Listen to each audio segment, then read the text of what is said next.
Hello hi welcome नमस्ते, मेरा नाम ऋतिक और आज हम फिर से बात करने वाले हैं एक और इंटरेस्टिंग कंसेप्ट के ऊपर। ये वीडियो सेमेस्टर 3 के उन बच्चों के लिए मोस्ट इंपोर्टेंट होने वाली है जिनके पास सब्जेक्ट है physical policy and public finance in India. तो चलिए शुरू करते हैं आज की वीडियो को। आज हम फिर से बात करेंगे लेसन नंबर 4 के बारे में, है ना। तो लेसन नंबर 3 तक की वीडियोस में ऑलरेडी इस सीरीज के ऊपर यानी कि यूट्यूब पर अपलोड कर चुका हूँ। जिसने तक प्रीवियस चैप्टर्स ना देखे ऊपर वो वाली वीडियो जरूर देख लेना। अब जो हम बात करेंगे लेसन नंबर 4 के बारे में। लेसन नंबर 4 है क्या, पब्लिक एक्सपेंडिचर थ्योरीज क्या होती हैं, इनकम एंड एम्प्लॉयमेंट पॉलिसीज क्या होती है। तो ये सब जो है ना इस चैप्टर के अंदर देखने वाले हैं और इस कंप्लीट सीरीज के नोट्स भी ऑलरेडी प्रिपेयर हो चुके हैं with important question answer PDF. जिन बच्चों को नोट्स परचेज करने हैं वो इस नंबर पे जाए 9667836336 पे व्हाट्सएप करके नोट्स भी ले सकते हैं। अब हम चालू करते हैं आज का कंसेप्ट। तो पहले समझते हैं लेसन नंबर 4 के ऊपर लर्निंग ऑब्जेक्टिव्स हमारे पास कौन कौन से हैं, यानी कि कौन कौन सी चीजें हमें पढ़नी होंगी। तो पहला पॉइंट हमारे पास यहाँ पे क्या आया, अंडरस्टैंड पब्लिक एक्सपेंडिचर थ्योरीज, यानी कि हमें सबसे पहले समझना होगा पब्लिक एक्सपेंडिचर का मतलब क्या होता है। तो चलो फिर समझ लेते हैं कि सबसे पहले समझते हैं एक्सपेंडिचर का मतलब क्या होता है। आधों को तो पता होगा, है ना, कि एक्सपेंडिचर का सिंपल सा मतलब क्या है, खर्चा। अब खर्चा जो है कंज्यूमर भी करते हैं, प्रोड्यूसर भी करते हैं, ठीक है, इन्वेस्टर भी करते हैं, सब एक्सपेंडिचर करते हैं, क्योंकि हम सारे के सारे ह्यूमन बींग्स कंज्यूमर जरूर हैं अपने अपने लेवल पे। लेकिन जब हम बात करते हैं एक्सपेंडिचर की, वो भी इन्वेस्टमेंट पर्पज से या फिर प्रोडक्शन पर्पज से, तो दो तरह के एक्सपेंडिचर मेनली आते हैं हमारे दिमाग में। एक तो आता है पब्लिक एक्सपेंडिचर। अब बात है पब्लिक एक्सपेंडिचर, पब्लिक का मतलब यहाँ पे कैसे है, गवर्नमेंट से, यानी गवर्नमेंट का एक्सपेंडिचर, यानी कि गवर्नमेंट जो खर्चा करती है लोगों के वेलफेयर के लिए, स्कूल्स बनाने में, हॉस्पिटल्स बनाने में, अलग अलग इंफ्रास्ट्रक्चर बनाने में, अलग अलग फैसिलिटीज प्रोवाइड करने में, इसको क्या बोलते हैं, गवर्नमेंट या फिर पब्लिक एक्सपेंडिचर बोल के चलते हैं।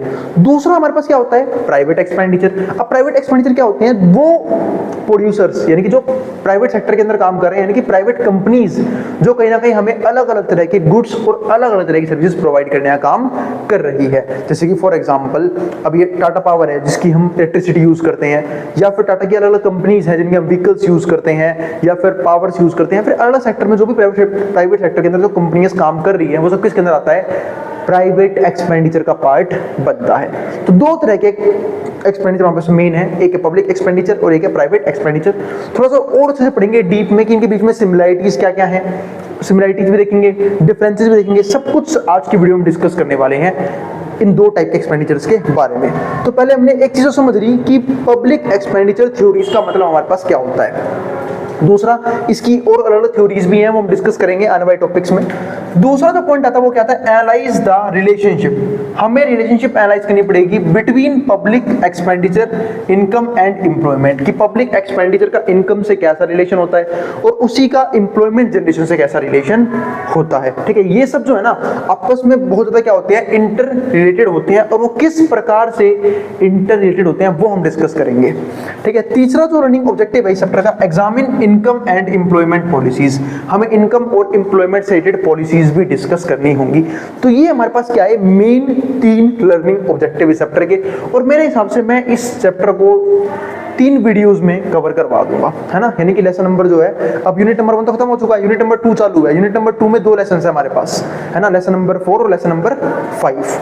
ठीक है, और ऑलमोस्ट हम जो है ना हाफ सिलेबस कवर कर चुके हैं। कई बच्चे बोलेंगे भैया 3 लेसन हुए, 3 लेसन और हाफ सिलेबस हमारा जो है फिनिश हो चुका है, अब सिर्फ हमारा आधा सिलेबस बाकी है, यानी कि 50% सिलेबस जो है और बाकी है इस चैप्टर से। तो चलो फिर आगे देखते हैं। पहले समझते हैं इंट्रोडक्शन को। जब हम बात करेंगे इस चैप्टर के इंट्रोडक्शन की तो हमें समझना पड़ेगा सबसे पहले एक्सपेंडिचर को। अब एक्सपेंडिचर में बात कर चुका हूं, हम यहाँ पे एक्सपेंडिचर की बात कर रहे हैं इन्वेस्टमेंट पर्पज से, जहां से कुछ ना कुछ रिटर्न्स आए। हम यहाँ पे कंज्यूमर एक्सपेंडिचर की बात नहीं कर रहे, हम यहाँ पे प्रोड्यूसर एक्सपेंडिचर की बात कर रहे हैं, और वो मैं बता चुका हूँ 2 ही टाइप के होते हैं, पब्लिक या फिर प्राइवेट। तो lesson discusses the purpose of public expenditure, मतलब ये लेसन डिस्कस करता है एक तो पब्लिक एक्सपेंडिचर का पर्पज क्या है। तो चलो फिर हम भी लगे यहाँ डिस्कस कर लेते हैं भाई पब्लिक एक्सपेंडिचर का पर्पस क्या है, फायदा क्या होता है। एक तो अगर मैं इसे गवर्नमेंट के पॉइंट ऑफ व्यू से देखूं तो वो होता है वोट पाने की मशीन, है ना। अगर गवर्नमेंट पब्लिक एक्सपेंडिचर नहीं करेगी, लोगों का भला नहीं करेगी, लोगों के लिए इंफ्रास्ट्रक्चर डेवलप नहीं करेगी, फैसिलिटीज प्रोवाइड नहीं करेगी, एजुकेशन प्रोवाइड नहीं करेगी, हेल्थ केयर सेक्टर में काम नहीं करेगी, तो कहीं ना कहीं लोग वोट कैसे देंगे। तो ये सब कुछ मेजर प्रॉब्लम्स होती हैं एक इकोनॉमी की। हाँ, इसमें एक प्रॉब्लम ऐड करना भूल गया मैं, एम्प्लॉयमेंट। है ना, एम्प्लॉयमेंट जनरेशन, ये भी गवर्नमेंट का काम ही होता है। तो ये सब खर्चे किसके होते हैं? गवर्नमेंट के एक्सपेंडिचर के। तो गवर्नमेंट इस पर्पस से जो है एक्सपेंडिचर करती है ताकि लोगों का कल्याण किया जा सके, यानी कि सोशल वेलफेयर किया जा सके, है ना। इसलिए गवर्नमेंट जो है ना इन सेक्टर्स में करती है, खर्चा करती है। तो वही चीज है कि पब्लिक एक्सपेंडिचर क्यों करती है, उसका पर्पस हमने यहाँ पे डिस्कस कर लिया। और इससे लोगों का बेनिफिट क्या होता है भाई? जो पुअर पीपल्स हैं या फिर जो मिडिल क्लास हैं, जो सारी फैसिलिटीज को पैसे के दम पे अफोर्ड नहीं कर सकते, उनको facilities free of cost provide करवा दी जाएगी। तो ये सब बेनिफिट होता है लोगों के लिए। तो ये तो हो गया हमारे पास पहला पॉइंट। अब आगे पॉइंट हमारे पास क्या आता है? अगला पॉइंट क्या है? The distinction between public and private expenditure, जो हमारी इस वीडियो का बिल्कुल आखिरी कंसेप्ट होगा, जहां मैंने लिखा भी हुआ है difference between public and private expenditure, वहीं समझेंगे इस चीज को कि क्या डिफरेंसेस आते हैं पब्लिक और प्राइवेट एक्सपेंडिचर में और उनके बेसिक क्या होते हैं डिफरेंसेस के, वो सब डिस्कस करेंगे। इसके बाद classification of public spending, it's impacts. फिर हमें समझना पड़ेगा कि हम पब्लिक स्पेंडिंग को कैसे क्लासीफाई कर सकते हैं, उसके इम्पैक्ट्स क्या होते हैं, और theories of public expenditure and its significance, और पब्लिक एक्सपेंडिचर की कौन कौन सी थ्योरीज अवेलेबल हैं और उसकी इंपॉर्टेंस क्या है, उसकी सिग्निफिकेंस क्या है, वो हम डिस्कस करेंगे। तो सबसे पहले समझते हैं पब्लिक एक्सपेंडिचर का मतलब, जो मैं आप लोगों को ऑलरेडी बता चुका हूं, एक बार रीड आउट कर लेते हैं फटाफट। तो public expenditure are costs incurred by federal government, यानी कि पब्लिक एक्सपेंडिचर वो खर्चा होती है जो कहीं ना कहीं हमारी गवर्नमेंट करती है for the upkeep of the government and to protect social welfare generally, जो जनरली गवर्नमेंट को ऊपर रखने के लिए खर्च किया जाता है या फिर सोशल वेलफेयर के लिए खर्चा किया जाता है, यानी कि लोगों के कल्याण के लिए गवर्नमेंट जो है खर्चा करती है। और इसी में आपको एक चीज और बता देता हूं कि जनरली प्राइवेट सेक्टर भी ना पब्लिक सेक्टर पे डिपेंडेंट ही होता है, क्योंकि जो बेसिक इंफ्रास्ट्रक्चर है, चाहे वो बेसिक एजुकेशन का हो, बेसिक हेल्थ सेक्टर हो, या फिर जब हम बात करते हैं अलग अलग फैसिलिटीज की, पावर सप्लाई, ट्रांसपोर्टेशन के लिए रोड्स, इन सब के ऊपर खर्चा जो है ना गवर्नमेंट करती है। और इसी के बाद एक प्राइवेट सेक्टर जो है ना अपनी इन्वेस्टमेंट करती है उस जगह पे जहां पे ये सारी फैसिलिटीज इजीली अवेलेबल है। इसी को मैं पता है क्या बोलते हैं? सोशल ओवरहेड कॉस्ट बोल के चलते हैं। अगर गवर्नमेंट जिन जगह पे फैसिलिटीज प्रोवाइड नहीं करवा पाती, वहां पे आप कभी भी देखना प्राइवेट सेक्टर जनरली इन्वेस्टमेंट नहीं करते हैं। फॉर एग्जांपल जब हम कंपैरिजन करते हैं अर्बन एरियाज की और रूरल एरियाज की, तो अर्बन एरियाज में सारी फैसिलिटीज, चाहे वो एजुकेशन की हो, चाहे वो हेल्थ मैनेजमेंट की हो, चाहे ट्रांसपोर्टेशन की हो, फ्यूल की अवेलेबिलिटी हो, रिसोर्सेज की अवेलेबिलिटी हो, वो सब कुछ इजीली अवेलेबल होता है अर्बन एरियाज में। लेकिन क्या वो सारी चीजें रूरल एरियाज में अवेलेबल है? आप बोलोगे बिल्कुल भी अवेलेबल नहीं है।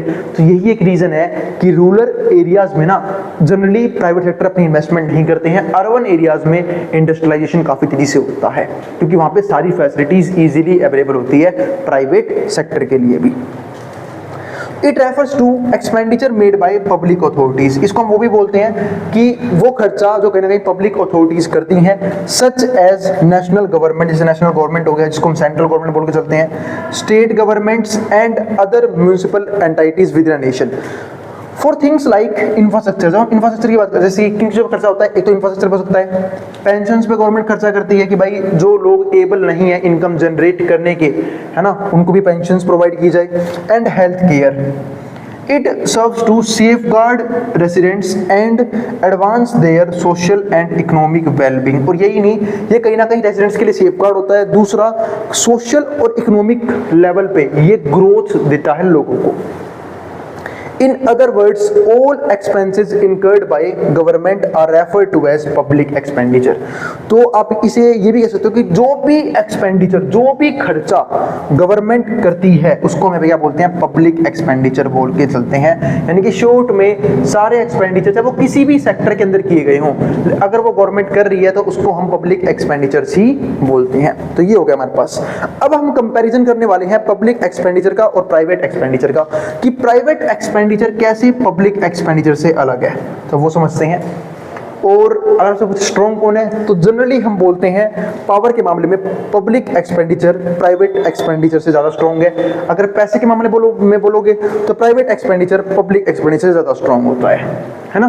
क्योंकि सिंपल सी बात है, जब पॉलिटिशियंस की हम बात करते हैं तो उनको ज्यादा पावरफुल है, क्योंकि कहीं ना कहीं पूरे उस पर्टिकुलर जगह की पॉलिसीज बनाने का काम किसके पास होता है? गवर्नमेंट के पास। तो गवर्नमेंट चाहे तो बिजनेस को टिके रहने दे, गवर्नमेंट चाहे तो बिजनेस को बंद करवा दे, वो सब गवर्नमेंट की मर्जी होती है। वो अलग बात है कि ऐसे कुछ मेजर डिसीजंस नहीं ले सकते, पावर का मिसयूज नहीं कर सकते, क्योंकि कॉन्स्टिट्यूशन नाम की भी एक चीज है जिसके अकॉर्डिंग ही सारे डिसीजंस लिए जाते हैं। लेकिन कई बार हम फिर भी देखते हैं कि ये लोग कहीं ना कहीं अपनी पावर का मिसयूज करते हैं। इसलिए तो देखते हैं हम कि हमारे कॉन्स्टिट्यूशन ने पूरी पावर को डिसइंटीग्रेट कर रखा है 3 मेजर हिस्सों में। चलो अभी हम उसकी बात नहीं करें, मैं पॉलिटिक्स में नहीं घुसना, अभी सिर्फ हमें डिफरेंस समझना है कि पब्लिक एक्सपेंडिचर और प्राइवेट एक्सपेंडिचर में क्या डिफरेंस होता है। तो both public authorities and private units try to maximise returns. अब दोनों का फोकस एक ही होता है। एक लॉजिक वाली बात है कि जब एक पर्सन किसी भी चीज का इन्वेस्टमेंट करता है, चाहे वो गवर्नमेंट करती है चाहे वो प्राइवेट सेक्टर करता है, उनका मेन काम क्या होता है कि रिटर्न्स को बढ़ाया जा सके।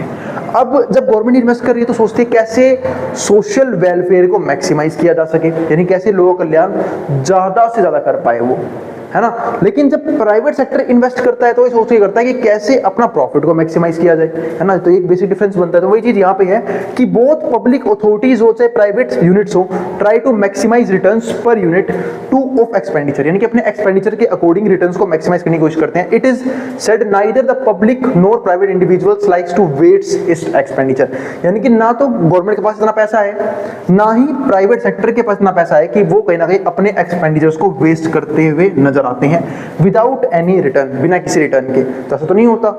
तो it means each will try to attain maximum possible returns. तो जो दोनों सेक्टर हैं, चाहे वो प्राइवेट सेक्टर हो चाहे वो पब्लिक सेक्टर हो, दोनों जो है ना मैक्सिमम पॉसिबल रिटर्न्स जनरेट करने की कोशिश करते हैं। अब वो रिटर्न्स किसी के लिए सोशल वेलफेयर होता है, जैसे पब्लिक के लिए सोशल वेलफेयर, गवर्नमेंट के लिए, ठीक है, और जो प्राइवेट एक्सपेंडिचर उनके लिए प्रॉफिट हो सकता है विद मिनिमम पॉसिबल एक्सपेंडिचर, और कॉस्ट भी कम रखने की कोशिश करते हैं in case of public authorities. लेकिन जब हम बात करते हैं पब्लिक अथॉरिटीज की, एम इज सोशल सेटिस्फैक्शन। उनका मेन एम क्या होता है कि लोगों का सेटिस्फैक्शन इंक्रीज किया जा सके, that is maximised. And in private individual it is personal satisfaction. उनके लिए मेन मायने क्या रखता है कि पर्सनल सेटिस्फैक्शन, इनके खुद को कितना सेटिस्फाई कर पाए, और वो कैसे होगा, जितना ज्यादा प्रॉफिट उतना ज्यादा सेटिस्फैक्शन। तो that is aimed at through it may be harmful और वेस्टफुल टू अदर्स, लेकिन वो दूसरों के लिए हार्मफुल और वेस्टफुल भी हो सकता है। जैसे कि अगर आप देखो तो जितना भी पॉल्यूशन है, जितनी भी हमारे पास इंडस्ट्रीज है जो कहीं ना कहीं पोल्यूट कर रही है, इन्वायरमेंट को डिग्रेड कर रही है, वो सब जनरली कौन सी हैं? प्राइवेट सेक्टर की। उनका मतलब नहीं है सोशल वेलफेयर हो रहा है नहीं हो रहा है, बेनिफिट हो रहा है लोगों को नहीं हो रहा है, उन्हें सिर्फ मतलब किस चीज से, पैसा कमाने से, यानी कि प्रॉफिट मैक्सिमाइजेशन से। बहुत कम कंपनी ऐसी हैं जो कहीं ना कहीं सोसाइटी के ऊपर ध्यान देती है ना, जिन्होंने अपना नाम बनाया है प्रॉपर तरीके से। तो ये तो हमने कंपैरिजन कर लिया। अब थोड़ी सिमिलरिटी एक बार और कर लेते हैं। एक सिमिलरिटी हो रहा है फ्लेक्सिबिलिटी के बेस पे। जब फ्लेक्सिबिलिटी के बेस पे बात करते हैं तो पब्लिक एक्सपेंडिचर ना, यानी कि जो गवर्नमेंट एक्सपेंडिचर करती है किसी बिजनेस के अंदर, वो करना बहुत इजी होता है। पता है क्यों? क्योंकि गवर्नमेंट के पास पैसे की कमी नहीं है, गवर्नमेंट को पैसे की सोचनी नहीं पड़ती। क्यों नहीं सोचनी पड़ती? क्योंकि लोन लेने की सिस्टम्स कम नहीं है, बहुत सी जगह से लोन ले सकती है। चलो लोन नहीं भी मिल रहा, लोगों से टैक्स का रेट इंक्रीज कर सकती है, लोगों से टैक्स ज्यादा ले सकती है, यानी कि गवर्नमेंट को इनकम लगाने से पहले सोचना नहीं पड़ता। उसका एक मेन रीजन ये है क्योंकि गवर्नमेंट के पास गवर्नमेंट का पैसा नहीं है, गवर्नमेंट ने मेहनत से नहीं कमाया, लोगों ने टैक्स दिया है, वहां से वो पैसा आया है। लेकिन प्राइवेट सेक्टर जो है ना वो हार्डवर्क करता है अपने बिजनेस को चलाने के लिए। ये एक मेजर फर्क आता है पब्लिक एक्सपेंडिचर में और प्राइवेट एक्सपेंडिचर में, क्योंकि उन लोगों ने पैसा हार्डवर्क से कमाया है और वो लोग जहां भी इन्वेस्ट करते हैं वहां पे पूरी प्लानिंग करते हैं कि वहां से रिटर्न्स वगैरह कैसे जनरेट करेंगे, क्योंकि उन्हें पता है कि वो पैसा एक बिजनेस से मेहनत से कमाया है, दूसरे बिजनेस में लगाना है तो बहुत सोच समझ के लगाना होगा। लेकिन गवर्नमेंट के पास तो फ्री का पैसा है, लोगों ने दिया है, तो गवर्नमेंट उसे जिस तरीके से जैसे मर्जी यूज करती है ना। तो सिमिलरिटी बेसिक ऑफ फ्लेक्सिबिलिटी। तो public expenditures are more flexible, तो पब्लिक के एक्सपेंडिचर ज्यादा फ्लेक्सिबल होते हैं since sources of revenue are unlimited, क्योंकि रेवेन्यू के सोर्स ही कम नहीं है, अनलिमिटेड सोर्स है रेवेन्यू के। In both cases there can be more than one way of raising additional. लेकिन हम दोनों केस की बात करते हैं, चाहे पब्लिक एक्सपेंडिचर हो चाहे प्राइवेट एक्सपेंडिचर हो, दोनों के पास एडिशनल इनकम रेज करने के बहुत से तरीके होते हैं। Through it can be more conveniently done by public authorities, ठीक है। लेकिन पब्लिक अथॉरिटीज के लिए और भी इजी होता है। और हाँ, अगर कोई ऐसा प्राइवेट एक्सपेंडिचर है या फिर ऐसी कोई प्राइवेट कंपनी है जिसकी जो पॉलिटिशियन में काफ़ी अच्छी है तो उनको भी लोन में कोई दिक्कत नहीं आती है, उन्हें इजीली लोन मिल जाता है, क्योंकि कहीं ना कहीं जब पॉलिटिशियन सपोर्ट करेंगे तो भाई वो इजीली लोन ले पाएंगे किसी ना किसी सोर्सेज के जरिए। Authorities plan to raise additional tax.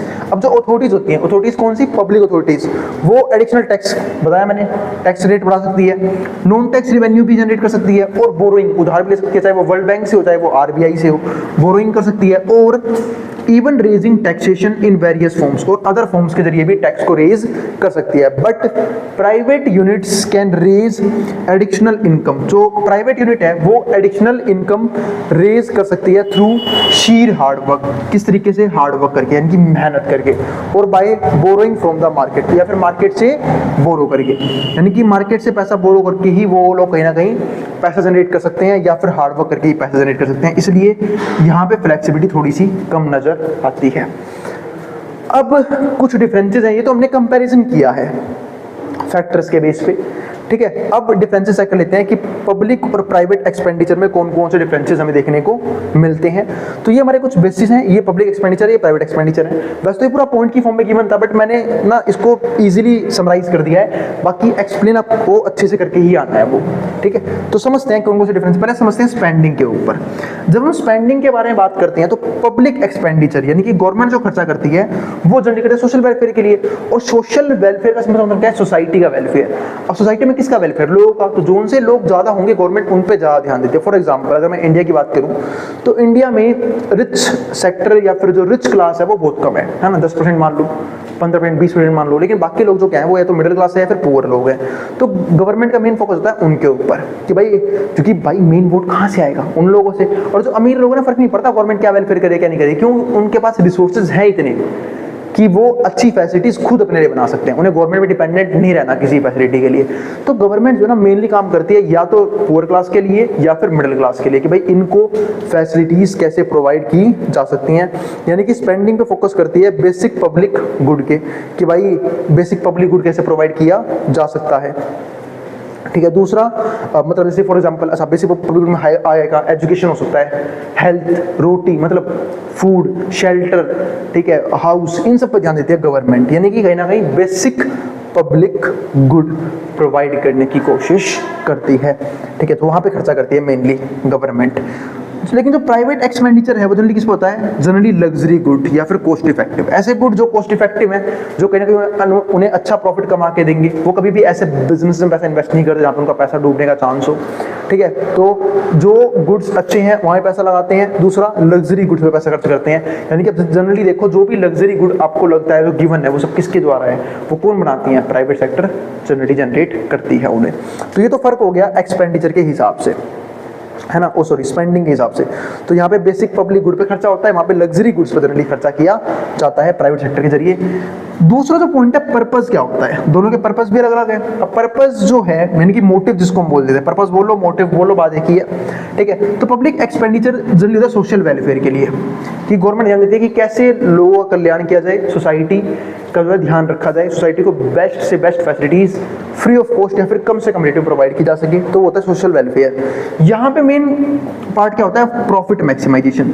अब जब गवर्नमेंट सोशल वेलफेयर ध्यान दे रही है तो गवर्नमेंट अच्छी क्वालिटी गुड्स थोड़ा प्रोवाइड करती है, चीप क्वालिटी गुड्स जनरली बनाती है, cheap quality goods, cheap quality की सर्विसेज। लेकिन प्राइवेट एक्सपेंडिचर भले ही पैसा ज्यादा लेते हैं लेकिन उनकी फैसिलिटीज अच्छी होती हैं, है ना, यानी कि जो भी वो गुड्स प्रोवाइड कर रहे हैं, जो भी वो सर्विसेज प्रोवाइड कर रहे हैं, उनकी quality as compare to public goods काफी अच्छी होती है।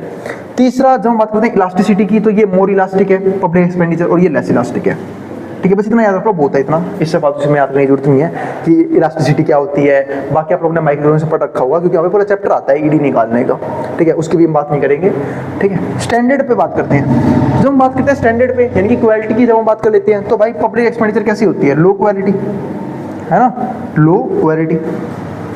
तो भाई स्टैंडर्ड तो लो ही रहेगा पब्लिक गुड्स का। अब सपोज करो पब्लिक जो एक्सपेंडिचर होती है राशनिंग सिस्टम के ऊपर, यानी कि जो लोग अनाज बांटते हैं, ठीक है, गरीब लोगों के लिए, उस अनाज की क्वालिटी देखना है एक बार, और एक बार बाहर के मार्केट की क्वालिटी देखना, कितना फर्क होता है, जमीन आसमान का अंतर होता है दोनों के क्वालिटीज में। तो ये सब क्या होते हैं? स्टैंडर्ड कैसा होता है? लो क्वालिटी का स्टैंडर्ड होता है। वहाँ पे स्टैंडर्ड कैसा रहेगा? हाई क्वालिटी का स्टैंडर्ड रहेगा, ठीक है, हाई क्वालिटी। ठीक है, यानी कि ये लोग कहीं ना कहीं अच्छी क्वालिटी के गुड्स जो है वो प्रोड्यूस करते हैं। यहाँ पे स्टैंडर्ड लो रहेगा, वहाँ पे स्टैंडर्ड क्या रहेगा, हाई रहेगा। अच्छी क्वालिटी के जो गुड्स हैं वो प्रोड्यूस होंगे, ठीक है, क्वालिटी अच्छी रहेगी, तो स्टैंडर्ड बता दिया।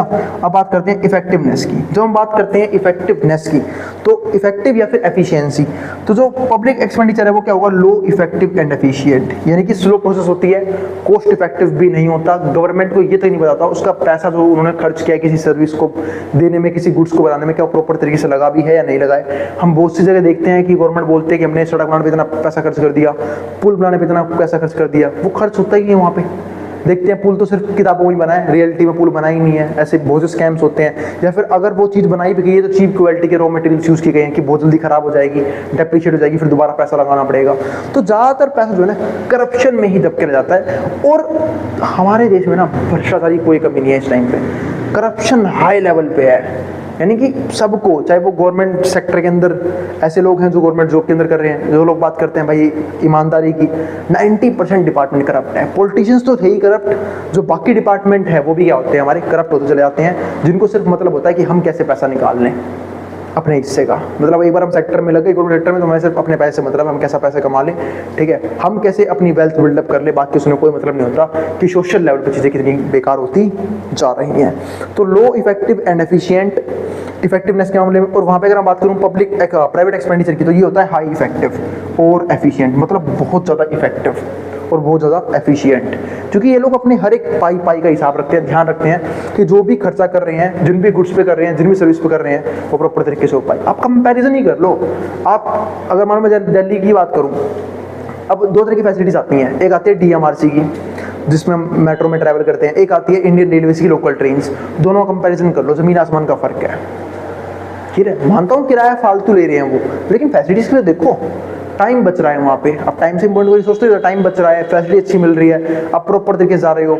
यहाँ पे क्या है, ऑलमोस्ट किराया यहाँ पे भी सेम है, लेकिन देखो ट्रैवलिंग किस लेवल की है। तो वो सब चीज़ें हैं, तो काफ़ी बेकार लगता है कहते हुए कि बेसिक गवर्नमेंट बहुत पैसा खर्च करती है, बट सर्विस उनकी फिर भी ऐसी रहती है, एक लो क्वालिटी की, लो इफेक्टिव, लो एफिशिएंट। और वहीं पे प्राइवेट सेक्टर बेसिक भले ही ज़्यादा पैसा खर्च करती है, ज़्यादा पैसा लेती है हमसे बदले में, लेकिन इफेक्टिव और एफिशिएंट ज़्यादा रहती है वो, और क्वालिटी भी नहीं कैसी रहती है, हाई क्वालिटी रहती है। तो ये कुछ मेनली डिफरेंसेस आए पब्लिक एक्सपेंडिचर और प्राइवेट एक्सपेंडिचर में। अभी भी बहुत कुछ बाकी है पढ़ना, अभी मैं थ्योरीज पढ़नी होंगी कि पब्लिक एक्सपेंडिचर के ऊपर कौन कौन सी थ्योरी है, ठीक है, प्राइवेट एक्सपेंडिचर कौन कौन सी थ्योरीज है, उनके इफेक्ट कैसे पड़ते हैं, उनका इनकम से और एम्प्लॉयमेंट से कैसा रिलेशन है, वो सब डिस्कस करेंगे हम, ठीक है, आने वाले टॉपिक्स में।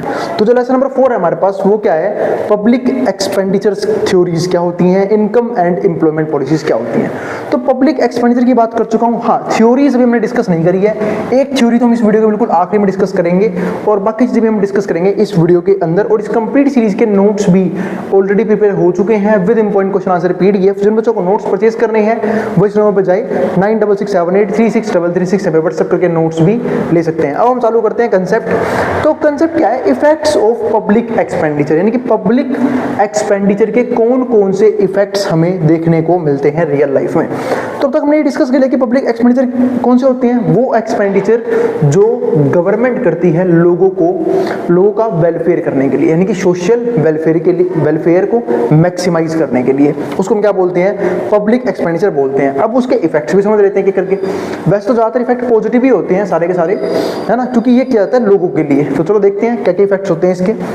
तो पहला पॉइंट क्या आता है, effects of public expenditure on production, यानी कि प्रोडक्शन के ऊपर क्या इफेक्ट पड़ेगा पब्लिक एक्सपेंडिचर का। तो सबसे पहले हम ये डिस्कस करेंगे, ठीक है, तो ये डिस्कस करना चालू करते हैं। तो अब बात यह कि भाई प्रोडक्शन का पब्लिक एक्सपेंडिचर से क्या रिलेशन है। देखो, पब्लिक एक्सपेंडिचर का सिंपल सा मतलब क्या होता है कि जब हम अलग अलग गुड्स और सर्विसेज में इन्वेस्ट कर रहे हैं, खासकर इंफ्रास्ट्रक्चर में, पब्लिक फैसिलिटीज जैसे कि हेल्थ, एजुकेशन या फिर अलग फैसिलिटीज भी होती हैं, है ना, उनके ऊपर खर्चा कर रहे हैं, तो उसको प्रोडक्शन से क्या लेना देना है। मैंने आपको ये समझाया भी था प्रीवियस टॉपिक में भी, जब हम पब्लिक एक्सपेंडिचर की बात कर रहे थे, क्या कि जब भी कोई भी गवर्नमेंट पब्लिक एक्सपेंडिचर करती है, यानी खर्चा करती है बेसिक फैसिलिटीज़ के ऊपर, तो इससे अलग अलग प्राइवेट इन्वेस्टर्स को भी इन्वेस्टमेंट करने का मोटिवेशन आता है ना, क्योंकि प्राइवेट इन्वेस्टर्स अपना पैसा उसी जगह पे इन्वेस्ट करना पसंद करते हैं, उसी जगह पे इन्वेस्ट करना चाहते हैं जहां पे पब्लिक फैसिलिटीज यानी कि डिफरेंट गुड्स, डिफरेंट सर्विसेज क्या हो, इजीली अवेलेबल हो। जैसे अगर हम इस टॉपिक में देखें, ठीक है, तो अब हमें तो ये समझना है कि प्रोडक्शन पे इफेक्ट पड़ेगा। तो character and volume of public expenditure, यानी कि कैरेक्टर क्या होता है पब्लिक एक्सपेंडिचर का और वॉल्यूम क्या होता है, यानी कि किस लेवल पे पब्लिक एक्सपेंडिचर किया जाता है, are bound to have some goods on pattern and quantum of product in a country, कि हम जो है वो किस लेवल के गुड्स बना रहे हैं और क्या पैटर्न फॉलो कर रहे हैं प्रोडक्शन करने के लिए या फिर किसी प्रोडक्ट के लिए एक कंट्री के अंदर। Public expenditure can help the feasibility in multitudinous ways in attaining advance position of product and growth, यानी कि कहीं ना कहीं जो पब्लिक एक्सपेंडिचर होता है वो एक तरह से प्रोडक्ट की एडवांसमेंट में काम करता है, यानी कि प्रोडक्ट जो है वो किस लेवल पे हम किस तरीके से और बेहतर से बेहतर क्रिएट कर सकते हैं, इस चीज़ के ऊपर काम करता है। इसके अलावा ये कहीं ना कहीं किस पे ऊपर ध्यान देता है, ग्रोथ के ऊपर ध्यान देते हैं, ठीक है। It helps to increase the productive capacity of society, जिसकी वजह से हम कह सकते हैं कि कहीं ना कहीं प्रोडक्टिव कैपेसिटी जो है ना एक सोसाइटी की वो क्या होती है, बढ़ना शुरू कर जाती है। तो ये तो कुछ हमारे पॉइंट आए प्रोडक्शन के ऊपर जब हमने पब्लिक एक्सपेंडिचर को इंक्रीज किया या बढ़ाया। अब आगे समझते हैं goods of public expenditure depend on factors. अब जो पब्लिक एक्सपेंडिचर है उस जो है ना वो कुछ फैक्टर्स पे डिपेंड करते हैं, वो फैक्टर डिस्कस कर लेते हैं, ठीक है। ये सब थे डेल्टन्स के अकॉर्डिंग, डेल्टन एक इकोनॉमिस्ट थे, उन्होंने बताई थी ये वाली, डेल्टन के अकॉर्डिंग ये कुछ चीजें हैं वो हम डिस्कस करते हैं। ये 5 पॉइंट है। पहला पॉइंट क्या आता है हमारे पास यहाँ पे, capability to work, save and invest effectiveness goods. इसका मतलब कहीं ना कहीं लोग जो हैं वो काम पे जाना पसंद करेंगे, क्योंकि एक लॉजिक वाली बात ये होती है कि अगर गवर्नमेंट पब्लिक फैसिलिटीज़ पे काम कर रही है, इंफ्रास्ट्रक्चर पे काम कर रही है, गुड्स बनाने की कोशिश कर रही है, यानी कि कहीं ना कहीं इन्वेस्टमेंट कर रही है इकोनॉमी के अंदर, और जब भी इकोनॉमी के अंदर इन्वेस्टमेंट की जाती है तो कहीं ना कहीं लोगों को जॉब प्रोवाइड जरूर होती है। और यही नहीं, और मैंने बताया ना आपको कि ये मोटिवेट करेगी प्राइवेट इन्वेस्टर्स को भी कि वो आए उस जगह पे इन्वेस्टमेंट करें। आज आप देखते हो जनरली कि अर्बन एरियाज में ही सिर्फ इन्वेस्टमेंट क्यों होती है, उसका एक मेन रीज़न, मेन बात यही है क्योंकि सारा जो इन्वेस्टमेंट है ना गवर्नमेंट जनरली कहाँ पे करती है, बेसिक फैसिलिटीज़ का, अर्बन एरियाज में, तो वहीं पे सारी सारी प्राइवेट इंडस्ट्रीज भी लगाई जाती हैं जिसकी वजह से लोगों को जॉब प्रोवाइड होती है। तो पहला पॉइंट यहाँ पे वही आया, कैपेबिलिटी ऑफ वर्क, मतलब कैपेबिलिटी टू वर्क, लोग काम कर पाएंगे, पैसे को सेव कर पाएंगे। अब भाई जब काम करेंगे तो इनकम भी होगी, इनकम होगी तो सेविंग भी बढ़ेगी, उस पैसे को इन्वेस्ट भी कर सकते हैं फर्दर। इफेक्टिवनेस गुड्स, और जिसकी वजह से कहीं ना कहीं इकोनॉमी जो है वो और तेजी से बूस्टअप कर सकती है। दूसरा पॉइंट हमारे पास यहाँ पे क्या आता है, willing of people to work, willing of people to, यानी लोग जो हैं वो काम करने की इच्छा आएगी, उनके अंदर काम करने की इच्छा आएगी, पैसे को बचाने की इच्छा आएगी, और फिर कहीं ना कहीं वो उस पैसे को इन्वेस्ट भी करेंगे। यानी कि जब इतनी सारी अपॉर्चुनिटीज़ होगी इकोनॉमी के अंदर तो लोग जो है वो काम करना पसंद करेंगे, क्योंकि पैसा भाई किसको अच्छा नहीं लगता, सबको अच्छा लगता है। फिर उस पैसे से वो कुछ खर्च भी करेंगे, जो भी उनकी बेसिक नीड्स हैं उसमें से सेव भी करेंगे, और फर्दर उस पैसे को इन्वेस्ट भी करेंगे, जिससे इकोनॉमी और तेजी से बूस्ट करेगी। सी जो पॉइंट है वो क्या आता है हमारे पास यहाँ पे, goods on diversion of profitable coffers as between different uses and points allocative goods, यानी कि बहुत सी ऐसी गुड्स में भी इन्वेस्टमेंट किया जाएगा, डिफरेंट गुड्स में भी हम जो है कहीं ना कहीं अपने रिसोर्सेज को एलोकेट कर सकते हैं यहाँ पे। तो वो यहाँ पे एक पॉइंट आया जिसके जरिए जो है ना एक्सपेंडिचर जो है, यानी कि जो इंक्रीज इन पब्लिक एक्सपेंडिचर, जो पब्लिक एक्सपेंडिचर हो रहा है उसका सोशल और प्रॉफिटेबल सर्विसेज में इन्वेस्टमेंट होगी, विल इंक्रीज इफेक्टिवनेस, और यही नहीं इफेक्टिवनेस भी राइज होगा ऑफ पर्सन्स टू वर्क, ठीक है। यानी कि लोग जो हैं वो और इफेक्टिव तरीके से काम करना पसंद करेंगे। इस पॉइंट का सिंपल सा मतलब ये है कि जब अलग अलग रिसोर्सेज के अंदर पैसा लगाया जाएगा तो हर एक इंडस्ट्री, हर एक यूनिट ग्रो करेगी, ठीक है, हर एक यूनिट ग्रो करेगी, यानी कि लोगों के पास ज़्यादा अपॉर्चुनिटीज़ हैं काम करने की। लोग जो है अलग अलग सेक्टर्स में अलग अलग गुड्स की मैन्युफैक्चरिंग में काम कर सकते हैं, जिसकी वजह से उनकी प्रोडक्ट एफिशिएंसी और इफेक्टिवनेस दोनों राइज करेगी, और यही नहीं बिजनेस की प्रॉफिटेबिलिटी भी राइज करेगी। क्यों? क्योंकि हम जो है वो अलग अलग टाइप के गुड्स को बना रहे हैं, गुड्स को भी और सर्विसेज को भी। तो ये हो गया तीसरा पॉइंट। डी पॉइंट क्या है, expenditure of government on stipend. अगर गवर्नमेंट स्टाइपेंड के ऊपर खर्चा करती है, स्टाइपेंड क्या होता है, जब भी कोई पर्सन ट्रेनिंग पीरियड पे होता है या फिर रिसर्च करने जब जाता है तो उसे स्टाइपेंड मिलता है, ठीक है, जिसकी वजह से क्या हुआ, कहीं ना कहीं नई टेक्नोलॉजीज जो हैं वो सामने आएगी, यानी कि लोग जो हैं वो इनोवेशंस करेंगे। तो वो सब फायदा होता है जब एक गवर्नमेंट जो है वो खर्चा करती है स्टाइपेंड के ऊपर। Hires and pensions, pension provide करती है उन लोगों को जो लोग ना तो गुड्स प्रोड्यूस कर सकते हैं ना ही सर्विस प्रोड्यूस कर सकते हैं, यानी कि जो लोग अपने लिए इनकम जनरेट नहीं कर सकते। ऐसे कौन से लोग होते हैं, खासकर आप मान लो ओल्ड एज पर्सन है जिनकी रिटायरमेंट हो चुकी है, तो उनको पेंशन प्रोवाइड किया जाना चाहिए ताकि वो भी कहीं ना कहीं गुड्स और सर्विसेज इंजॉय कर पाएं। अब पर्टिकुलर्स विल इंक्रीज इनकम, और इस चीज से क्या होगा, लोगों की इनकम राइज होगी of the people and that raises the capability of people to save and invest, जिनकी वजह से वो कहीं ना कहीं पैसे को सेव भी कर पाएंगे और पैसे को इन्वेस्ट भी कर पाएंगे। क्योंकि हम सब जानते हैं कि अगर हम बात करें एक होल इकोनॉमी की, मैक्रो इकोनॉमिक्स के लेवल पे, तो सेविंग बुरी बात होती है, लेकिन उसी बचे पैसे को अगर इन्वेस्टमेंट करना चालू कर दें तो वो एक अच्छी बात होती है। क्यों? क्योंकि इन्वेस्टमेंट जब भी हम करते हैं तो कहाँ पे करते हैं, जहाँ पे वो पैसा कुछ रिटर्न्स जनरेट करे। हो सकता है आप किसी पर्टिकुलर बिजनेस में पैसे इन्वेस्ट करो, किसी इंडस्ट्री में, किसी इक्विटी में, बैंक में रखो तो बैंक भी लोन प्रोवाइड करती है उस पैसे से, तो कहीं ना कहीं उसका बेनिफिट होता है जब हम उस पैसे को बचाते हैं और उसे फर्दर इन्वेस्ट करते हैं। जो ई पॉइंट है, अच्छा हाँ, इसके अलावा जो गवर्नमेंट और चीज़ें कर सकती है वो क्या, कि अगर टेक्नोलॉजिकल डेवलपमेंट कर रही है या फिर रिसर्च करवा रही है, ठीक है, तो उसका बेनिफिट किसको मिलेगा, कहीं ना कहीं उससे जो दूसरे बिजनेस हैं वो मोटिवेट होंगे, दूसरे बिजनेस भी कहीं ना कहीं रोल में आएंगे, या फिर जिनके पास एंटरप्रेन्योरियल स्किल्स हैं वो कहीं ना कहीं अपना बिजनेस स्टार्ट करने की कोशिश करेंगे। यानी कि अगर गवर्नमेंट स्टार्टअप के ऊपर अच्छे मौके प्रोवाइड करती है, वहाँ पे एक्सपेंडिचर करती है, तो लोग जो हैं वो सेल्फ एम्प्लॉयमेंट की तरफ जाएंगे या फिर कुछ बिजनेस करने की कोशिश करेंगे, जिससे कहीं ना कहीं हमारी इकोनॉमी और तेजी से बूस्ट कर सकती है। ये भी एक इंपॉर्टेंट पॉइंट आता है इसके अंदर, ठीक है। अब ई पॉइंट हमारे पास क्या है, it will increase amenability to work more. अब ये जो चीज़ है ना, जो हमने ऊपर पॉइंट पढ़े, जब कोई भी गवर्नमेंट पब्लिक एक्सपेंडिचर करती है तो इससे लोगों की चाहत बढ़ती है और ज़्यादा काम करने की, सेव फर्दर और फर्दर सेव करने की और उसे इन्वेस्ट करने की, यानी कि वो सेव करना भी पसंद करेंगे और फर्दर इन्वेस्ट करना भी पसंद करेंगे। तो ये हमारे कुछ 5 पॉइंट आए इफेक्ट्स ऑफ पब्लिक एक्सपेंडिचर के, वो भी किस टॉपिक के अंदर, effects of public expenditure on production, कि अगर प्रोडक्शन के ऊपर गवर्नमेंट एक्सपेंडिचर करे तो उन सबके क्या फायदे होंगे। क्योंकि सबसे ज़्यादा जो एक्सपेंडिचर होता है ना वो किसके ऊपर होता है, प्रोडक्शन के ऊपर ही होता है, तो उसका बेनिफिट हमने देख लिए। अब समझते हैं अगला point, goods of public expenditure on distribution. अगर गवर्नमेंट पब्लिक एक्सपेंडिचर करे डिस्ट्रीब्यूशन के लिए, डिस्ट्रीब्यूशन किस चीज़ की, अलग अलग गुड्स की, अलग अलग सर्विसेज की। अब पहले बात समझते हैं डिस्ट्रीब्यूशन का मतलब क्या होता है।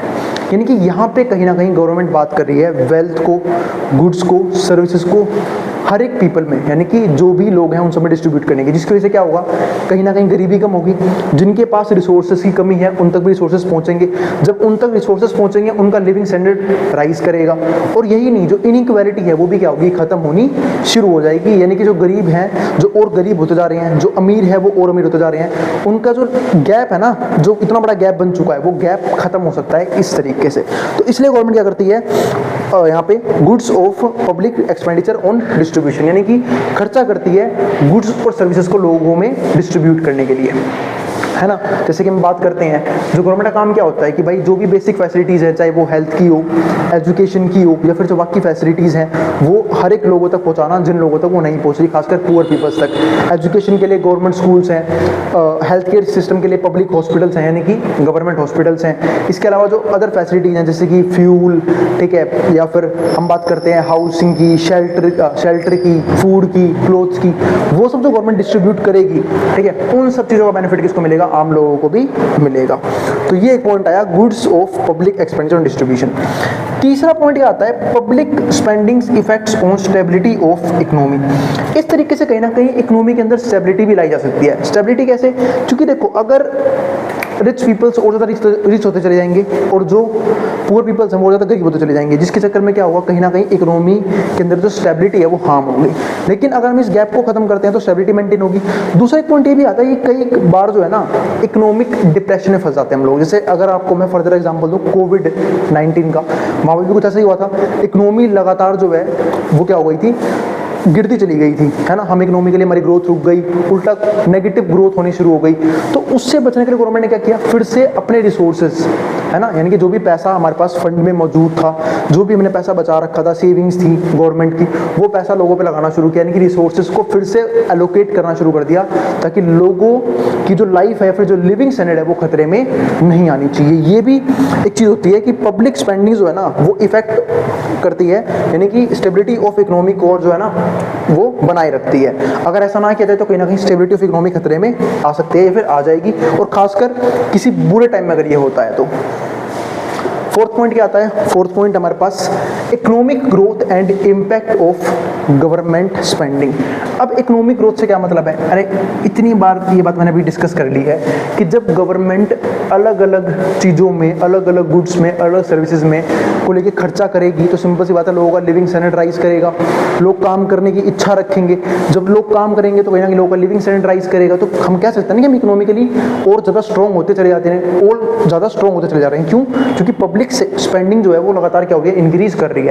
और मैंने आपको ये बात और अभी भी समझाई थी कि जब भी पब्लिक स्पेंडिंग बढ़ती है तो जो प्राइवेट सेक्टर है वो भी मोटिवेट होता है बिजनेस करने के लिए। जैसे फॉर एग्जांपल, अगर हम इंडिया की जो बेसिक फैसिलिटीज़ की बात करते हैं, अगर वो और तेज़ी से राइज कर दें तो क्या फॉरेन इन्वेस्टर्स हमारी कंट्री में आके इन्वेस्टमेंट करना पसंद नहीं करेंगे? बिल्कुल करेंगे। वो हमारी कंट्री में आएंगे, इन्वेस्टमेंट करेंगे, ठीक है। और यही नहीं, यहाँ पे सिर्फ ये चीज़ नहीं आती, यहाँ पे सिर्फ पब्लिक गुड्स के ऊपर ये नहीं आता कि आप भाई रोटी कपड़ा मकान प्रोवाइड कर दो या फिर कुछ बेसिक फैसिलिटीज़, इंप्लॉयमेंट भी प्रोवाइड करनी होती है, लॉ एंड ऑर्डर मेंटेन करना होता है ताकि लोग भी सिक्योर फील करें, ताकि अदर कंट्रीज भी हमारी कंट्रीज के अंदर आएँ और इन्वेस्टमेंट करें, जिससे कहीं ना कहीं जॉब अपॉर्चुनिटीज़ और राइज होंगी और हमारी इकोनॉमी और तेज़ी से बूस्ट कर सकती है। क्योंकि कंज्यूमर्स की कमी भी नहीं है हमारी कंट्री में, और यही कंज्यूमर अगर प्रोड्यूसर बनने की कोशिश करें या फिर गुड्स के प्रोडक्शन में ध्यान दें तो प्रोड्यूसर की भी कोई कमी नहीं है हमारे इंडिया के अंदर।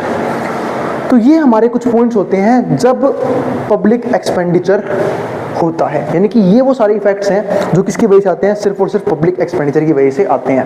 अब एक थ्योरी है, उसको डिस्कस करते हैं, क्योंकि दो ही थ्योरी पढ़नी है हमें। एक थ्योरी मैं इस वीडियो में कवर कर लूंगा और एक थ्योरी आने वाले टॉपिक में कवर कर लेंगे। अब पढ़ते हैं थ्योरीज ऑफ पब्लिक एक्सपेंडिचर्स। तो हमारे पास थ्योरी क्या है? वेजनर्स लॉ है एक ऑफ इंक्रीजिंग स्टेट एक्टिविटी। इन्होंने किसके बारे बात करी कि जो स्टेट एक्टिविटीज हैं वो क्या हो रही है? लगातार राइज कर रही है, यानी कि जो गवर्नमेंट है वो बहुत तेजी से पैसे को इन्वेस्ट कर रही है, बहुत तेजी से पैसे को एक्सपेंड कर रही है इकोनॉमी को बूस्ट करवाने के लिए। According to Wagner, the state's functions have a continual propensity to become more expensive and intensive. यानी कि जो स्टेट है वो लगातार कंटिन्यूसली अपना पैसा खर्च कर रहा है सिर्फ और सिर्फ अपनी स्टेट को ग्रो करने में या फिर अपनी कंट्री को ग्रो करने में। Extensive and intensive, a significant expansion of the state's traditional functions is referred to as an intensive increase। और जब भी हम ट्रेडिशनल फंक्शंस को इंक्रीज करने की बात करते हैं, state's traditional functions is referred as intensive increase. इसको क्या बोलते हैं? इंटेंसिव इंक्रीज बोलते हैं। The significant rise is related to inclusion of new welfare services. अब इसकी वजह से क्या होगा? सिग्निफिकेंट राइज किस चीज़ का होगा? न्यू वेलफेयर सर्विसेज का, यानी कि नई वेलफेयर सर्विसेज बनाई जाएंगी, है ना। यानी कि पुरानी सर्विसेज तो चलती रहेंगी, पुराने कन्वेंशनल मेथड, ट्रेडिशनल मेथड्स जो भी हम फॉलो करते थे प्रोडक्शन के लिए, तो होते ही रहेंगे, लेकिन हम नई सर्विसेज भी इंट्रोड्यूस करेंगे ताकि नए लोगों को नई टेक्नोलॉजी को मौका मिल सके। अब आगे समझते हैं इस चीज़ को, ठीक है। Wagner's law. अब वेजनर्स लॉ होता क्या है वो देखते हैं। States that there are three factors, तीन factors contributing to constant rise in public spending, जो कहीं ना कहीं पब्लिक स्पेंडिंग को लेके कंटिन्यूसली जो है काम कर रहे हैं, या पब्लिक स्पेंडिंग को लगातार राइज कर रहे हैं। अब वो कौन कौन से तीन फैक्टर्स हैं वो समझते हैं। पहला फैक्टर क्या आया? एक्सपेंशन ऑफ कन्वेंशनल फंक्शंस, यानी कि जो भी कन्वेंशनल फंक्शंस थे, यानी कि जो भी इसको समझते हैं, जो भी ट्रेडिशनल मेथड से उसके ऊपर अभी भी एक्सपेंडिचर जारी है, ताकि वो चीज़ें बंद नहीं होनी चाहिए। यानी कि जो भी लोग पहले कुछ तरीकों से काम कर रहे थे वो तरीके बंद नहीं होने चाहिए, है ना, ताकि लोगों की जॉब वगैरह जल्दी से ना जाए। यानी कि गवर्नमेंट जो है वो ट्रेडिशनल चीज़ों को लेके भी खर्चा कर रही है, ताकि जो भी लोग उन सर्विसेज में, उन गुड्स की प्रोडक्शन में इन्वॉल्व थे, ठीक है, वो लगातार बढ़ते चले जाएँ, उन्हें कहीं ना कहीं मोटिवेट करती रहती है। सिर्फ एक तरह से आप मान लो सब्सिडीज प्रोवाइड करके, पैसा प्रोवाइड करके, ताकि उन्हें ना तो किसी तरह की फाइनेंस की दिक्कत आए, ठीक है, ना ही किसी तरह की रिसोर्सेज की प्रॉब्लम आए। तो एक्सपेंशन ऑफ कन्वेंशनल फंक्शंस। दूसरा, कवरिंग ऑफ न्यू फंक्शंस। अब एक काम ये भी अच्छा होता है कि कवरिंग ऑफ न्यू फंक्शंस, साथ साथ हम बाकी कंट्रीज के हिसाब से कहीं पीछे ना रह जाएं, उसके हिसाब से गवर्नमेंट जो है वो कहीं ना कहीं नए फंक्शंस को इंट्रोड्यूस भी करती रहती है।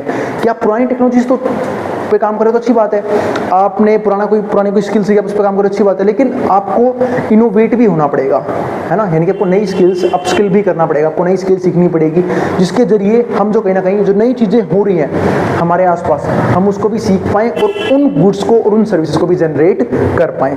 तो कवरिंग ऑफ न्यू फंक्शंस ये भी गवर्नमेंट करती है, कैसे, पब्लिक स्पेंडिंग्स को इंक्रीज करके, क्योंकि भाई इनके लिए ट्रेनिंग सेंटर बनाना पड़ेगा, ऐसा ट्रेनिंग सेंटर जहाँ पे नई स्किल्स सिखाई जाती हो, जहाँ पे जाके लोग जो है अपने आप को अपस्किल कर सकते हैं, ऐसे ट्रेनिंग सेंटर पे एक्सपेंडिचर करना पड़ेगा, यानी कि पब्लिक स्पेंडिंग यहाँ पे भी करनी पड़ेगी, ऐसे गुड्स लोगों को प्रोवाइड करने पड़ेंगे, नई टेक्नोलॉजीज को लोगों को प्रोवाइड करनी पड़ेगी, है ना, नई सर्विसेज नई गुड्स लोगों को प्रोवाइड करने पड़ेंगे। तो इन सब पे क्या होगा, पब्लिक एक्सपेंडिचर होगा, और ये बिना पब्लिक एक्सपेंडिचर के नहीं किया जा सकता है। तीसरा जो पॉइंट आता है वो क्या आता है, प्रोवाइडिंग मोर पब्लिक गुड्स, आप ज़्यादा से ज़्यादा पब्लिक गुड्स जो है प्रोवाइड कर सकते हो। अब प्रोवाइडिंग मोर पब्लिक गुड्स का मतलब क्या है कि जितने ज़्यादा गुड्स जितनी ज़्यादा सर्विसेज पे गवर्नमेंट जो है वो एक्सपेंडिचर करेगी, इकोनॉमी उतनी ही तेज़ी से बूस्टअप करेगी, यानी कि जितनी ज़्यादा इंडस्ट्रियल ग्रोथ चल रही है, जितनी ज़्यादा एग्रीकल्चरल प्रोडक्शन हो रही है, जितने फालतू इक्विपमेंट्स बनाए जा रहे हैं, जितने फालतू गुड्स लोगों को दिए जा रहे हैं, जितने फालतू सर्विसेज लोगों को लिए की जा रही हैं, यानी कि इन्वेस्टमेंट पर्पज से आपको डायरेक्टली गुड्स प्रोवाइड नहीं करने, इन्वेस्टमेंट करनी है इकोनॉमी के अंदर, और जब इकोनॉमी में इन्वेस्टमेंट होंगी यानी कि लोगों को नई जॉब अपॉर्चुनिटीज मिलेगी, तो लोगों को आपको फ्री में कुछ देने की जरूरत ही नहीं पड़ेगी, है ना, जैसे हमारी गवर्नमेंट ज़्यादातर करती क्या है, वो सब कुछ फ्री में प्रोवाइड करने की कोशिश कर रही है, लेकिन इससे बढ़िया क्या है कि लोगों को ऐसे मौके प्रोवाइड कर दिए जाए, ऐसी जगह पे इन्वेस्टमेंट कर दी जाए जहाँ पे लोगों को जॉब वगैरह मिल सके, लोगों के पास प्रॉपर अपॉर्चुनिटीज़ हों, प्रॉपर स्किल सेंटर हो जहाँ पे जाके लोग अपने आप को अपस्किल करके नई स्किल सीख के अपने कहीं ना कहीं किसी न किसी काम में अपने आप को एंगेज कर सकते हैं। ठीक है, तो इस तरीके से हम जो है कहीं ना कहीं प्रोवाइडिंग मोर पब्लिक गुड्स के जरिए जो है अपनी इकोनॉमी को बूस्टअप भी कर सकते हैं और लोगों का वेलफेयर भी कर सकते हैं। तो ये हमारे कुछ इंपॉर्टेंट पॉइंट्स आए इस थ्योरी के अकॉर्डिंग, लेकिन दिक्कत क्या है, जितने इसके पॉइंट इनों से फालतू से क्रिटिसिज्म्स हैं, अब वो डिस्कस कर लेते हैं कौन कौन से क्रिटिसिज्म है। ठीक है, 5 पॉइंट हमारे पास क्रिटिसिज्म के, आपको यानी कि क्रिटिसिज्म और लिमिटेशंस भी याद रखनी पड़ेगी दोनों थ्योरीज की। तो पहले इस थ्योरी में समझ लेते हैं कौन कौन सी लिमिटेशंस है। पहला क्या आया, Wagner's theory focuses on cross disciplinary phenomena, ये फोकस किस पर करी थी, क्रॉस डिसिप्लिनरी फेनोमेना पे, यानी कि जैसे ये मान लो कि कहीं ना कहीं सिर्फ पॉजिटिव एस्पेक्ट्स पे ध्यान दे रहे हैं लेकिन नेगेटिव एस्पेक्ट को ये इग्नोर कर रहे हैं, but it's analytical framework does not use any integrative approach, लेकिन ये लोग किसी भी तरह की एनालिसिस करेंगे अपने फ्रेमवर्क के अंदर, ये लोग ये भी नहीं देख रहे कि गवर्नमेंट प्रॉपर तरीके से स्पेंडिंग कर भी रही है या नहीं कर रही, इन्हें बस लगता है गवर्नमेंट स्पेंडिंग कर रही है ना। तो ये एक पॉइंट आया। दूसरा पॉइंट क्या आया, analysis are not exhaustive enough and Wagner's law not all inclusive, यानी कि इस चीज़ में सब कुछ इंक्लूड नहीं है, ये लोग प्रॉपर तरीके से रिसर्च या फिर एनालिसिस नहीं कर रहे हैं। तीसरा पॉइंट क्या आता है, it is founded on a natural self determining conception, ये क्या है, एक नेचुरल और सेल्फ डिटरमाइनिंग क्या है, कंसेप्शन है of state which is different from the view that predominates in majority is of western nation. पर ये भी नहीं देख रहे कि वेस्टर्न नेशन में जो है वो काम किस तरीके से चल रहा है, क्योंकि अगर हम वेस्टर्न नेशन की देखते हैं, है ना, वेस्टर्न नेशन में क्या हो रहा है, वहाँ पे गवर्नमेंट ज़्यादा कुछ रन नहीं करती, वहाँ पे है क्या, कैपिटलिस्टिक इकोनॉमी है, यानी कि वहाँ पे सब कुछ कौन संभाल रहा है, प्राइवेट सेक्टर, बट उनकी एफिशिएंसी फ्री बहुत अच्छी है ना, एज कम्पेयर टू बाकी कंट्रीज। क्यों इतनी एफिशिएंसी थी, क्योंकि हम सब जानते हैं, हमने अभी भी एक पॉइंट डिस्कस किया भी था कि जहाँ पे मैं आपको डिफरेंस समझा रहा था गवर्नमेंट की स्पेंडिंग में और प्राइवेट की स्पेंडिंग में, जहाँ पे हमने एक पॉइंट डिस्कस किया था कि जब भी कोई काम गवर्नमेंट सेक्टर करती है या फिर किसी भी तरह के गुड्स जनरेट करती है, किसी भी तरह की सर्विस जनरेट करती है, तो जनरली वो पुअर क्वालिटी के होते हैं, लो क्वालिटी के होते हैं, लेकिन वही काम अगर एक प्राइवेट सेक्टर करता है तो उसमें एफिशिएंसी उनकी क्वालिटी क्या होती है, काफ़ी ज़्यादा हाई होती है। तो ये एक पॉइंट आ गया। तो ये इन्होंने एक ये दिक्कत है कि हमेशा गवर्नमेंट स्पेंडिंग इकोनॉमी के लिए अच्छा हो वो जरूरी नहीं है, फिर गवर्नमेंट बिजनेस करे वो इकोनॉमी के लिए जरूरी नहीं है। हो सकता है कि अगर प्राइवेट सेक्टर बिजनेस करे और वो एक कंट्री के इकोनॉमिक सिस्टम को ज़्यादा अच्छे से ग्रो करवा सकते हैं। फोर्थ पॉइंट क्या आता है, theory डिसरिगार्ड्स how conflicts affects federal spending. अब ये थ्योरी इस बात को भी डिसरिगार्ड करती है कि कैसे कॉन्फ्लिक्ट जो है वो अफेक्ट करते हैं फेडरल स्पेंडिंग को, यानी कि इनकी आपस में जो भिड़ंत होती रहती है कि कौन कितना क्या खर्चा करेगा, कैसे स्पेंडिंग्स होगी, ये सब भी कहीं ना कहीं जो कॉन्फ्लिक्ट्स हैं वो अफेक्ट करते हैं फेडरल स्पेंडिंग को, यानी कि पब्लिक की स्पेंडिंग को, गवर्नमेंट की स्पेंडिंग को।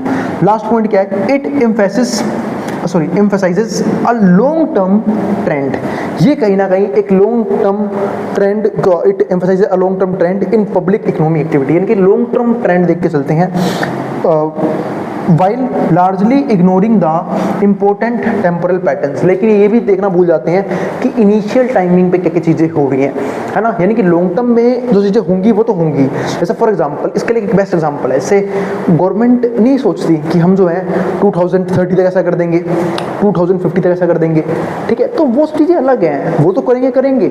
हम जब भी कोई एक लॉन्ग टर्म गोल बना के चलते हैं, उसके पीछे एक शॉर्ट टर्म गोल भी होता है कि मुझे शॉर्ट टर्म में कितना अचीव करना है। अगर मैं सिर्फ और सिर्फ अपनी एनालिसिस लॉन्ग टर्म पे रखूंगा और हो सकता है मैं लॉन्ग टर्म के लिए शॉर्ट टर्म में कोई काम ही ना करूं, तो लॉन्ग टर्म में वो पक्का फेल होने वाली है। तो जब एक नॉर्मल तरीका होता है कभी भी किसी भी गोल को सेट करने का, अगर हम कोई लॉन्ग टर्म विजन रखते भी हैं, लॉन्ग टर्म गोल रखते भी हैं, उसको शॉर्ट टर्म में डिवाइड कर लेते हैं कि भाई मुझे शॉर्ट टर्म में इतना अचीव करके वहां तक पहुंचना है ना। क्योंकि सिर्फ लॉन्ग टर्म गोल रहेगा कि 10 साल बाद मैं ऐसा कर लूंगा या फिर ये चीज़ हो जाएगी, शॉर्ट टर्म में कोई गोल ही नहीं है, पता लगे बीच में कोई काम ही नहीं किया, सारी प्रोसेस गायब रही, क्योंकि बीच में हमारे पास किसी को दिखाना ही नहीं था कि बीच में हमारे पास हमें यहाँ तक पहुँचना था, हमने ये चीज़ अचीव कर ली, है ना, फिर यहाँ तक पहुँचा था, फिर हमने ये चीज़ अचीव कर ली, फिर लास्ट में हम उस चीज़ तक पहुँचे जहाँ पे हमें फाइनली अचीवमेंट मिलेगी। तो वो चीज़ कहीं ना कहीं ये पॉइंट जो है इग्नोर करके चलता है, क्योंकि ये सिर्फ ध्यान देता है लॉन्ग टर्म प्रोसेस पे, है ना, कि लॉन्ग टर्म में पब्लिक स्पेंडिंग के क्या क्या बेनिफिट हो रहे हैं। तो ये थी थ्योरी, ठीक है, हमने डिस्कस कर लिया है, वैसा रट्टा मार रही है पूरी की पूरी थ्योरी, ठीक है। हाँ, ये वाला पॉइंट काफी इंपॉर्टेंट था कि पब्लिक एक्सपेंडिचर के इफेक्ट्स कौन कौन से होते हैं। मैंने इस पॉइंट को तो पूरा एक्सप्लेन किया है, पहले पॉइंट को। आपको दूसरा, तीसरा, चौथा पॉइंट, चारों पॉइंट को ऐसे ही एक्सप्लेन करना है एक पैराग्राफ की फॉर्म में। अगर एग्जाम में ये क्वेश्चन आता है right the effects of public expenditures. अब तक हम जो है कुछ टॉपिक्स कवर कर चुके हैं। वो टॉपिक्स कौन कौन से थे? एक तो हमने देखा कि पब्लिक एक्सपेंडिचर होता क्या है और कैसे ये डिफरेंट होता है प्राइवेट एक्सपेंडिचर से, यानी कि दोनों में सिमिलरिटीज क्या है, क्या डिस्टिंक्शंस हैं। इसके अलावा हम एक थ्योरी को ऑलरेडी स्टडी कर चुके हैं पब्लिक एक्सपेंडिचर के ऊपर। अब हम स्टडी करने वाले हैं दूसरी थ्योरी को। दूसरी थ्योरी कौन सी थी हमारे पास यहाँ पे? Wiseman Peacock hypothesis. इसके अलावा प्रिंसिपल्स गवर्निंग पब्लिक एक्सपेंडिचर कौन कौन से होते हैं वो हम डिस्कस करेंगे, ठीक है। यानी कि कौन कौन सी चीजें हैं जो कहीं ना कहीं पब्लिक एक्सपेंडिचर को हैंडल करने में गवर्नमेंट की हेल्प करते हैं, फिर किस तरीके से हम हैंडल करते हैं, वो सब हम डिस्कस करने वाले हैं आज के टॉपिक के अंदर। और इस कंप्लीट सीरीज के नोट्स भी ऑलरेडी प्रिपेयर हो चुके हैं with important question answer PDF. जिन बच्चों को नोट्स परचेज करने हैं वो इस नंबर पे जाए 9667836333 में व्हाट्सएप करके नोट्स भी ले सकते हैं। अब हम चालू करते हैं आज का कंसेप्ट। तो चलो शुरू करते हैं वीडियो। तो समझते हैं वाइजमैन पिकॉक हाइपोथेसिस होता क्या है। तो सबसे पहले तो हम हाइपोथेसिस की बात कर लेते हैं, इसका मतलब क्या होता है। एक सिंपल सी चीज, एक थ्योरी, है ना, या फिर कोई टेस्टिंग जो हम कभी भी किसी भी इकोनॉमी पे अप्लाई करते हैं उसको हम यहाँ पे हाइपोथेसिस बोल के चलते हैं। यानी कि प्रीवियस डाटा के बेस पे, प्रीवियस एम्पिरिकल या फिर एक्सपेरिमेंट के बेस पे जब हम कोई भी चीज निकालते हैं, कोई भी थ्योरी निकालते हैं, उसको हम यहाँ पे हाइपोथेसिस बोल के चलते हैं। आप इसी तरह की थ्योरी समझ सकते हो, ठीक है। ये दी किसने थी? एक तो वाइजमैन ने, एक पिकॉक ने, ठीक है। अब ये है क्या, वो चीज समझते हैं। तो Wiseman and Peacock contributed to public expenditure decision process. तो इन्होंने एक चीज में कंट्रीब्यूट किया कि public expenditure decision process by introducing a crucial concept supplier. यानी कि कैसे कोई भी किसी भी पर्टिकुलर कंट्री में एक डिसीजन लिया जाता है कि कितना हमें जो है वो एक्सपेंडिचर करना है इंफ्रास्ट्रक्चर को लेके, एजुकेशन को लेके, यानी कि अलग फैसिलिटीज को लेके, ठीक है, सप्लायर के बेस पे। यहाँ पे एक कंसेप्ट इंट्रोड्यूस हुआ, एक वर्ड इंट्रोड्यूस हुआ, सप्लायर। अब हम समझाते हैं कि भाई सप्लायर का मतलब यहाँ पे क्या होता है? गवर्नमेंट। क्यों? क्योंकि हमें बात किसी करें पब्लिक एक्सपेंडिचर की, और सब जानते हैं कि पब्लिक एक्सपेंडिचर कौन करता है? गवर्नमेंट करती है ना। Federal government, central government, state government, यानी कि गवर्नमेंट जो है जो खर्चा करती है उसको हम पब्लिक एक्सपेंडिचर बोल के चलते हैं। वो तो हम डिस्कस कर चुके हैं, ठीक है। तो सप्लायर यहाँ पे वो हुए, तो they based their definition of a tolerance tax burden. और जो डेफिनेशन है ना वो किसके ऊपर बेस्ड है? टॉलरेंस टैक्स बर्डन के ऊपर। अब तो ये नहीं पता होगा टॉलरेंस टैक्स बर्डन क्या होता है। अब तक हमने क्या बात करी कि पब्लिक एक्सपेंडिचर का मतलब क्या होता है? कौन करते हैं पब्लिक एक्सपेंडिचर? गवर्नमेंट। क्या गवर्नमेंट जो एक्सपेंडिचर कर रही है वो किस चीज के ऊपर किस चीज के बेस पे कर रही है? अपने रिवेन्यू के बेस पे। और गवर्नमेंट का रिवेन्यू किस प्रकार से जनरेट होता है? एक तरीके से। किस तरीके से? टैक्स के तरीके से, है ना। यानी कि बिना टैक्स के गवर्नमेंट रेवेन्यू जनरेट कर लेगी? नहीं कर पाएगी। यानी कि टैक्स सबसे इंपॉर्टेंट सोर्स होता है गवर्नमेंट के रेवेन्यू का।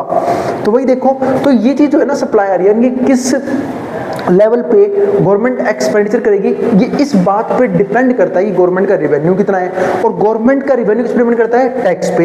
यानी कि टॉलरेबल टैक्स बर्डन काफी इंपॉर्टेंट कंसेप्ट होता है जब हम बात करते हैं किस चीज की, पब्लिक एक्सपेंडिचर की, कि कितना टैक्स बर्डन जो है वो एक टाइम पे एक कंट्री लेवल पे वहां के लोग सह सकते हैं, है ना। हम सब जानते हैं कि हमारे इंडिया में अलग अलग तरह के टैक्स स्लैब्स होते हैं, यानी कि जिसके अकॉर्डिंग लोग जो है ना अपनी इनकम के अकॉर्डिंग टैक्स भरते हैं। हाँ, इनडायरेक्ट टैक्स सबको पे करना पड़ता है, जिसको हम क्या बोलते हैं, जीएसटी बोलते हैं फिलहाल, वो सबको पे करना पड़ता है। लेकिन इनकम टैक्स के लिए अलग अलग स्लैब्स है, उसके अकॉर्डिंग हम जो है वो इनकम टैक्स पे करते हुए चलते हैं, उसको हम यहाँ पे क्या बोलते हैं, टॉलरेबल टैक्स बर्डन। अब आगे समझते हैं, on political assumptions that while people disliking paying more taxes, लेकिन लोगों को जनरली टैक्स पे करना बिल्कुल पसंद नहीं होता। भाई इनकम हमारी, हम क्यों टैक्स पे करें। और कई बार तो लोगों को बुरा इसलिए भी लगता है टैक्स पे करने में, जब उन्हें ये दिखता है कि गवर्नमेंट तो कुछ खास फैसिलिटीज प्रोवाइड ही नहीं कर पा रही, एक्सपेंडिचर कर ही नहीं है, हमारा एक्सपेंडिचर कर ही नहीं रही है हमारी भलाई के लिए, तुम क्यों टैक्स पे करें। तो बिल्कुल रियलिस्टिक सोच है। तो कई बार लोग जो है ना पसंद नहीं करते टैक्सेस को पे करना। Politicians prefer to spend more money, लेकिन जो पॉलिटिशियंस होते हैं वो ज़्यादा पैसा स्पेंड करना चाहते हैं, ज़्यादा पैसा खर्च करना चाहते हैं फॉर पॉलिटिकल गेन, या तो पॉलिटिकल फायदे के लिए और वोट्स के लिए। लेकिन वो पैसा कहाँ से आएगा, जो बोल रहे हैं ना स्पेंड मोर मनी, पैसा कहाँ से आएगा। या तो उन्हें वो पैसा कुछ बिजनेसमैन प्रोवाइड कर दे, या फिर वो पैसा किसके थ्रू आएगा, लोगों के जरिए, यानी कि लोगों की जेब से निकाला जाएगा टैक्सेस के थ्रू। और वो कब होगा, जब government high rate tax impose करेगी लोगों के ऊपर, ठीक है, यानी कि पीपल के ऊपर और बर्डन बढ़ेगा टैक्स पे करने का। तो people's expectations of government spending, जो लोगों की एक्सपेक्टेशंस होती है गवर्नमेंट की स्पेंडिंग को लेके, and their tolerance for taxation differ significantly, काफी अलग अलग होती हैं। Governments can not therefore disregard public demands, इसलिए गवर्नमेंट जो है ना कभी भी पब्लिक की डिमांड्स को डिसरिगार्ड नहीं करती, क्योंकि लोग बोलते हैं जब आप टैक्स हमारे से ले रहे हो तो खर्चा क्यों नहीं करे भाई, इस पैसे को कहाँ लेके जाओगे इतना सारा पैसा। भाई सही बात है। तो कहीं ना कहीं गवर्नमेंट को भी उनकी डिमांड्स को फुलफिल करना पड़ता है, वरना लोग टैक्स पे करना बंद कर देंगे for a variety of services, अलग अलग सर्विसेज के लिए। Specially when tax base is expanding, खासकर जब गवर्नमेंट टैक्स को एक्सपेंड करती है। तो भाई टैक्स को अगर एक्सपेंड कर रहे हो आप, तो हमें ये भी बताओ कि उस पैसे को, जितना पैसा आपने टैक्स को एक्सपेंड करने से जो हाई रेवेन्यू जनरेट किया, उसे खर्च कहाँ पे कर रहे हो, हमें अपना एक्सपेंडिचर बताओ। तो खासकर जब टैक्स बेस काफी एक्सपेंड कर रहा हो, and revenue collection is also increasing, और जो गवर्नमेंट का रेवेन्यू है वो भी क्या हो रहा है, लगातार बढ़ रहा है। तो गवर्नमेंट को हिसाब देना पड़ता है कि भाई इतना सारा टैक्स का पैसा आप किस जगह पे खर्च कर रहे हो। अब यहाँ पर देखो, from Peacock and Wiseman's analysis 3 ideas have been drawn. तो जो पीकॉक और वाइसमैन की एनालिसिस है, वहां से 3 आइडियाज जो है ना वो ड्रॉ हुए। अबे 3 आइडिया कौन से, 4 लिखे हुए भैया, अरे चौथा तो लगा है, पहले मेन 3 यही है ऊपर वाले इफेक्ट जिनको बोलते हैं, displacement effect, inspection effect, concentration effect. तीनों इफेक्ट को एक एक करके समझते हैं। आपको डीप में लिख के आना है एग्जाम के अंदर।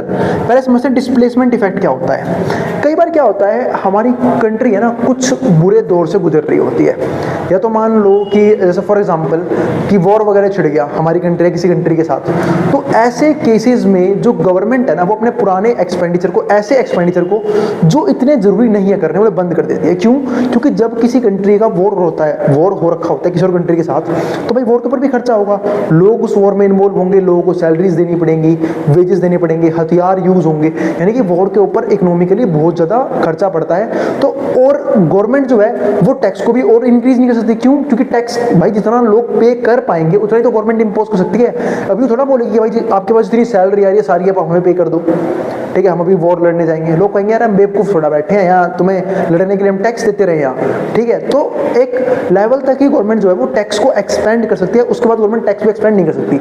तो गवर्नमेंट को अपने रिवेन्यू को अच्छे तरीके से यूज करना पड़ता है, अपनी जो भी फालतू खर्च होते हैं बंद करने पड़ते हैं। फॉर एग्जाम्पल जैसे मान लो कि गवर्नमेंट कभी रिसर्च और डेवलपमेंट पे पैसा खर्च कर रही है, अब बात में फालतू खर्च होता है, उस टाइम के लिए तो फालतू खर्च है ना, क्योंकि उस टाइम पे रिसर्च से फालतू क्या जरूरी है कि कैसे हम वॉर को जीतें, कैसे अपना जो सर्वाइवल है वो पॉसिबल करें।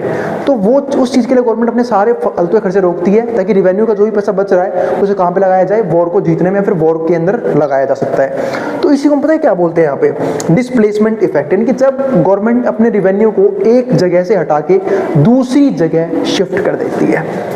डिस्प्लेसमेंट इफेक्ट बोलते हैं। फिर क्या आता है इंस्पेक्शन इफेक्ट। गवर्नमेंट जो है ना वो इंस्पेक्ट भी करती है कि कब कब चीज़ें जो है ना कैसे कैसे बदल रही है। फॉर एग्जांपल मैं इसमें एग्जांपल देता हूँ इंस्पेक्शन इफेक्ट का। इंस्पेक्शन इफेक्ट एग्जांपल क्या होगा, मान चलो कि कभी कोई जैसे कोई दिक्कत आ गई, कोई फेमाइन आ गई, या फिर मान लो कोई एपिडेमिक आ गया, जैसे कोई पेंडेमिक आ गया, जैसे कोविड आया था, है ना। तो ऐसे केसेस में जो इकोनॉमिकली डिप्रेशन में हम पहुंच जाते हैं, तो उस केस में गवर्नमेंट कैसे एक्शन लेती है, इसको बोलते हैं इंस्पेक्शन इफेक्ट। यानी गवर्नमेंट करती क्या है, अपने अब जब सिंपल सी बात है फेमाइन से, यानी कि लोगों के पास पैसा नहीं है, रिवेन्यूज नहीं है लोगों के पास, पेंडेमिक आ गया, एपिडेमिक आ गया, लोगों की जॉब चली गई, ठीक है, लोगों के पास पैसा नहीं है टैक्स भरने के लिए, तो गवर्नमेंट का जो टैक्स रिवेन्यू है वो तो गया हाथ से, कि गवर्नमेंट टैक्स को बढ़ा के तो पैसा कलेक्ट नहीं कर सकती। अब तरीके क्या होते हैं कि गवर्नमेंट जो है ना वो क्या कर सकते हैं, यहाँ पे डेट लेती है बहुत से केसेस में, क्योंकि गवर्नमेंट को यहाँ पे अपने एक्सपेंडिचर बढ़ाने पड़ते हैं। क्यों बढ़ाने पड़ते हैं, क्योंकि अब कहीं ना कहीं लोगों की जिम्मेवारी जो लोगों ने खुद उठा रखी थी, अब जॉब लेस होने की वजह से लोगों की रिस्पॉन्सिबिलिटी भी गवर्नमेंट को ही लेनी पड़ेगी। तो गवर्नमेंट अपने जो भी फंड्स होते हैं, जो भी पैसा रिजर्व में इकट्ठा कर रखा होता है, उसे यूज करती है, या फिर अगर रिजर्व को पैसा नहीं है तो डेट लेती है, ठीक है। फिर कहीं ना कहीं उससे इकोनॉमी को वापस बूस्ट करवाने की कोशिश करती है, इसको हम बोलते हैं इंस्पेक्शन इफेक्ट। अब यहाँ पे पता दिक्कत क्या होती है कि लोगों को पता क्या लगता है कि चलो ये तो अच्छी बात है, गवर्नमेंट ने लोन लेके हमारी हेल्प कर दी, पर दिक्कत क्या है कि कहीं ना कहीं लोग, अगर वो लोन कभी चुकाया जाएगा तो वो लोगों के पैसे से ही चुकाया जाएगा। कैसे, लोगों के ऊपर हाई टैक्स इंपोज होगा, अगली बार जब लोगों की इनकम वापस आनी शुरू होगी, हाई टैक्स इंपोज होगा ताकि गवर्नमेंट का रिवेन्यू बढ़े, तो गवर्नमेंट अपने रिवेन्यू का मैक्सिमम शेयर उस लोन का इंटरेस्ट पे करने में खर्च करेगी, या फिर उस लोन का जो प्रिंसिपल अमाउंट उसे पे करने में खर्च करेगी। तो ये होता है इंस्पेक्शन इफेक्ट। कंसंट्रेशन इफेक्ट ये शो करता है कि कहाँ पे कितना पैसा यूज करना चाहिए। कंसंट्रेशन का सिंपल सा मतलब ये होता है कहाँ पे कौन सी चीज ज्यादा है, कहाँ पे कितना पैसा खर्च हो रहा है, उन सबका हिसाब किताब समझ सकते हो। और डिविडेंड रिप्रेजेंटेशन का मतलब ये है कि भाई हम जो इतना पैसा खर्च कर रहे हैं, तो इतना जो रिवेन्यू हम खर्च कर रहे हैं, जो टैक्स का पैसा खर्च कर रहे हैं, वहां से प्रॉफिट क्या आ रहा है वो भी देखना पड़ेगा ना, कि वहां से कोई बेनिफिट है भी या नहीं है। तो उसको मैं क्या बोल सकता है, एक तरह से डिविडेंड रिप्रेजेंटेशन। तो ये चार चीजें हैं जो काफी इंपॉर्टेंट होती हैं पीकॉक एंड वाइसमैन एनालिसिस के हिसाब से। और बाकी नोट्स से मैंने इन चारों को काफी डीप में डिफाइन कर दिया है, तो आप वहां से पढ़ के एग्जाम में इन चारों को डिफाइन करके लिखोगे, सिर्फ नाम लिख के मत देना, पता लगे कुछ नंबर नहीं मिले, ठीक है। तो ध्यान से इस क्वेश्चन को करना अगर इस थ्योरी के ऊपर क्वेश्चन पूछे हैं तो। अब चलते हैं अगले टॉपिक की तरफ, प्रिंसिपल्स गवर्निंग पब्लिक एक्सपेंडिचर। ऐसे कौन कौन से प्रिंसिपल्स हैं जो पब्लिक एक्सपेंडिचर में हेल्प करते हैं या फिर उन्हें देखने में हेल्प करते हैं, ये समझते हैं। तो canons of public expenditure, canons of public expenditure are rules. ये वो रूल्स होते हैं, आप एक तरह से हथियार मान लो, ये वो रूल्स हैं, ये वो गाइडलाइंस है दैट गाइड द गवर्नमेंट, जो गवर्नमेंट को गाइड करने की कोशिश करती है स्पेंडिंग डिसीजंस लेने में, कि हमें जो है वो स्पेंडिंग डिसीजंस किस तरीके से लेने चाहिए, किस प्रकार से लेने चाहिए। The following 4 guiding principles for public spending were established by economist George Findlay Shirras. अब यहाँ पे कुछ जो है ना पब्लिक स्पेंडिंग के यहाँ पे प्रिंसिपल्स दिए हुए हैं, ठीक है। अब वो कौन कौन से हैं देखते हैं करके, 4 प्रिंसिपल्स हैं। पहला पॉइंट क्या आया, public spending done in a way that maximises societal advantage. इसकी बात तो हम बहुत बार कर चुके हैं कि पब्लिक स्पेंडिंग हमेशा इस तरीके से की जानी चाहिए कि लोगों का जो बेनिफिट हो, यानी कि जो सोशल वेलफेयर हो, मैक्सिमम होना चाहिए, है ना। सोसाइटल एडवांटेजेस मैक्सिमाइज, यानी कि मैक्सिमम होने चाहिए, ठीक है। क्योंकि हम एक्सपेंडिचर कर किसके लिए नहीं है, लोगों के लिए। और अगर लोगों का कल्याण नहीं हो रहा उस एक्सपेंडिचर की वजह से, तो वो एक्सपेंडिचर बर्बाद है। तो इसलिए पहला पॉइंट यही आता है, according to the canon of benefit. इसको क्या बोलते हैं, कैनन ऑफ बेनिफिट, कि आप खर्चा कर रहे हो तो उसका फायदा क्या है। दूसरा पॉइंट क्या आता है, according to canon of economy. जब हम कैनन ऑफ इकोनॉमी की बात करते हैं, being economical does not imply being frugal. कभी भी इकोनॉमिकल होने का मतलब ये नहीं होता कि आप फ्रूगल हो जाओ। फ्रूगल यानी कि आपको पता ही ना हो कि आपके रिसोर्सेज आप किस तरीके पे खर्च कर रहे हो, कैसे खर्च कर रहे हो, किस तरीके से बचा रहे हो। तो spending by government must be done effectively and productively, यानी कि जो भी स्पेंडिंग गवर्नमेंट कर रही है वो किस तरीके से होनी चाहिए, इफेक्टिवली होनी चाहिए, यानी कि प्रॉपर सोच समझ के कहीं पे खर्चा किया जाना चाहिए, और प्रोडक्टिवली होना चाहिए। प्रोडक्टिवली यानी कि उससे कुछ बेनिफिट आए, प्रोडक्टिव हो वो, उसके रिटर्न्स लोगों को मिले, उसका बेनिफिट लोगों को मिले। अगर सोसाइटी पे खर्चा हुआ है तो उसका बेनिफिट सोसाइटी को देखने को मिले।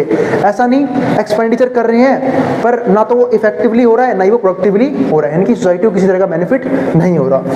तीसरा पॉइंट क्या आता है, canon of sanction states that not public expenditure. और जब भी हम स्टेट्स को पैसा देंगे, क्योंकि हम सब जानते हैं फाइनेंस का सारा काम कौन संभालती है, सेंट्रल गवर्नमेंट, और सेंट्रल गवर्नमेंट स्टेट्स को भी फंड अलॉट करती है ताकि वो भी अपने स्टेट्स को चलाने के लिए खर्चा कर सके। No public expenditure should be made without authorised authorities approval. तो जब तक ऑथराइज्ड अथॉरिटी का अप्रूवल नहीं है हम किसी प्रकार का खर्चा नहीं कर सकते। इसका मतलब खर्चे के लिए पहले अप्रूवल लेना पड़ेगा हर एक तरीके से। जैसे हम सब जानते हैं ना, अगर आप लोगों ने पॉलिटिक्स पढ़ी होगी तो एक कंसेप्ट है फाइनेंस बिल का, यानी कि कभी भी अगर किसी भी काम के लिए फंड की जरूरत पड़ती है या फिर पैसे की जरूरत पड़ती है तो फाइनेंस बिल पास करना पड़ता है कि हम इस पैसे को इसी जगह पे खर्च करना चाहते हैं, तब जाके वो पैसा खर्च करने की जो है ना परमिशन मिलती है। इसलिए यहाँ पे क्या बोला है कि खर्चा कभी भी जो है ना ऑथराइज्ड अथॉरिटी के अप्रूवल के बिना नहीं होना चाहिए। फोर्थ पॉइंट क्या आता है, कैनन ऑफ सरप्लस। अब ये कैनन ऑफ सरप्लस क्या होता है, ये स्टेट करता है states that taxes should be higher than spending, कि टैक्सेस हमेशा स्पेंडिंग से ज़्यादा होनी चाहिए, यानी कि इनकम एक्सपेंडिचर से फालतू होनी चाहिए ताकि कर्ज ना बढ़े। इसी को क्या बोलते हैं, क्योंकि ये हमें किससे बचाएगा, हमें नहीं गवर्नमेंट को किससे बचाएगा, प्रिवेंट अ डेफिसिट से बचाएगा, टू जनरेट अ सरप्लस, ताकि सरप्लस का अमाउंट रहे, क्योंकि टैक्स रिवेन्यू ज़्यादा आ रहा है, एक्सपेंडिचर कम है, तो जो भी सरप्लस अमाउंट है उसे गवर्नमेंट रिजर्व में रख सकती है ताकि कोई भी दिक्कत आई, कोई भी इमरजेंसी सिचुएशन क्रिएट हुई कंट्री के अंदर, तो उस टाइम पे उस पैसे को खर्च किया जा सकता है, फिर यूज़ किया जा सकता है। तो ये हमारे 4 मोस्ट इंपॉर्टेंट पॉइंट थे जो ये गाइड करते हैं कि गवर्नमेंट को पैसा किस तरीके से खर्च करना चाहिए।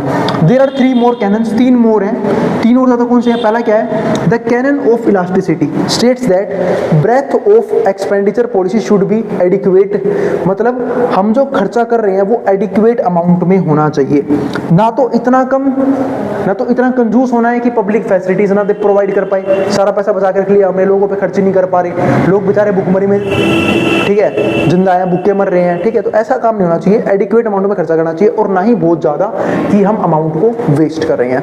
तो government need to have the authority to alter its seasonally, और यही नहीं, जब जितनी जरूरत है उस टाइम पर उतना ही खर्च करना चाहिए। इसको बोलते क्या है कि सीजनली एक्सपेंडिचर करना चाहिए।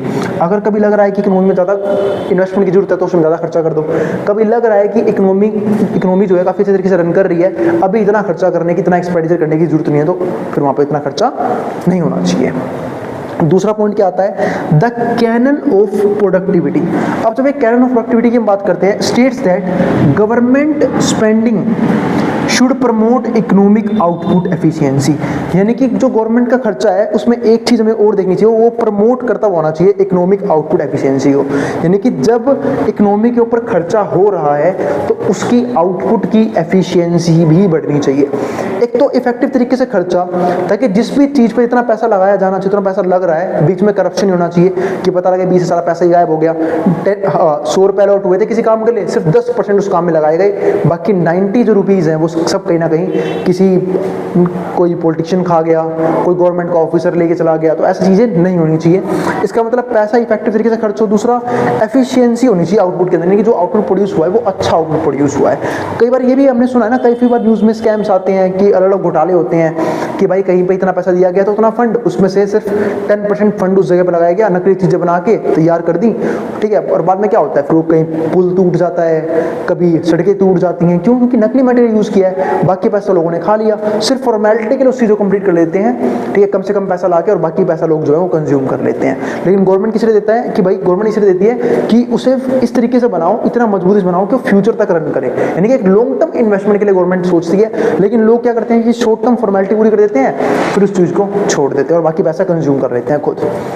तो इकोनॉमिक आउटपुट एफिशिएंसी होनी बहुत जरूरी है। तीसरा और आखिरी पॉइंट क्या आता है, canon of equitable distribution states that expenditure policies. इसका मतलब डिस्ट्रीब्यूशन प्रॉपर तरीके से होना चाहिए।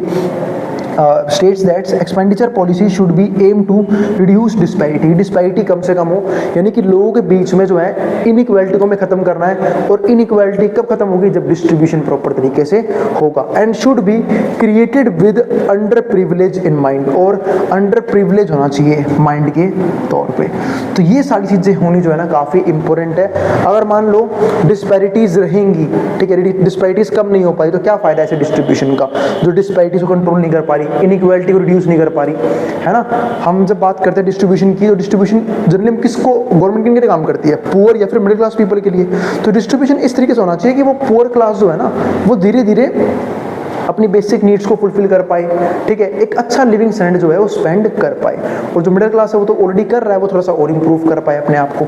तो इस तरीके से डिस्ट्रीब्यूशन होना चाहिए ताकि डिस्पैरिटीज कम से कम हो, ठीक है। लेकिन हम देखते हैं उल्टा है, क्योंकि ज़्यादातर डिस्ट्रीब्यूशन जिस भी चीज़ें करते हैं, जैसे अनाज वगैरह का डिस्ट्रीब्यूशन हो गया, पुअर अनाज वगैरह डिस्ट्रीब्यूशन जो है वो किसके लिए करते हैं जनरली, जो बीपीएल के नीचे यानी कि बिलो पॉवर्टी लाइन के नीचे आता है, लेकिन उन लोगों तक वो चीज़ें पहुंचती ही नहीं है। आज भी हम देखते हैं लोग जो है वो खाने के लिए भीख मांगते हैं या फिर बहुत सी चीज़ों के लिए जो है बैगर्स हैं वो तरस जाते हैं, लेकिन असली में उन्हें तो मिलना चाहिए था ना आज, क्योंकि वो जो हम बोलते हैं राशनिंग सिस्टम वो है ही उनके लिए, बट उन तक नहीं पहुंच रहा। बीच में कुछ लोग आते हैं या तो उस चीज़ को ब्लैक कर देंगे या फिर उन लोगों तक पहुंच रहा है जो लोग ऑलरेडी वेल सफिशिएंट हैं पैसे के तौर पे, ठीक है, जो खुद कहीं ना कहीं उस चीज़ को खरीदने के लिए एबल है, लेकिन वो फिर भी उस चीज़ को कंज्यूम करते हैं क्योंकि सस्ते मिल रही है, ले लेते हैं, फिर ब्लैक कर देते हैं। तो बहुत सी दिक्कतें, यानी कि ब्लैक मार्केटिंग जो है ना बहुत बेकार चीज़ है, जिसकी वजह से जो चीज़ जहाँ पहुँचनी चाहिए वहाँ तक पहुँचती नहीं है, बीच से ही गायब हो जाती है, यानी कि जिन तक पहुंचनी चाहिए उन तक नहीं पहुंचती है। तो ये कुछ पॉइंट्स हैं, ठीक है, जिनके जरिए गवर्नमेंट जो है कहीं ना कहीं प्रॉपर तरीके से अपने एक्सपेंडिचर्स को संभाल सकती है, पब्लिक एक्सपेंडिचर को संभाल सकती है। तो उम्मीद है आपको टॉपिक क्लियर हो गया होगा। फिर भी कोई भी डाउट रह गया हो, कोई भी क्वेरी रह गई हो, आप कमेंट बॉक्स में कमेंट कर देना। मैं आने वाली वीडियोस में उस क्वेरी को सॉल्व करने की पूरी कोशिश करूंगा। और अगर भाई वीडियो पसंद आई हो तो वीडियो को लाइक किए बिना मत जाना और चैनल को सब्सक्राइब भी कर देना ऐसी वीडियोज़ के लिए। उन बच्चों में शेयर भी कर देना जिन बच्चों का एग्जाम होने वाला हो सेम सब्जेक्ट का। और नोट्स परचेज करने के लिए आप इस नंबर पर जाकर नोट्स ले सकते हैं। आप जिसको जो उतारना उतार सकते हैं, मैं बोर्ड के सामने से।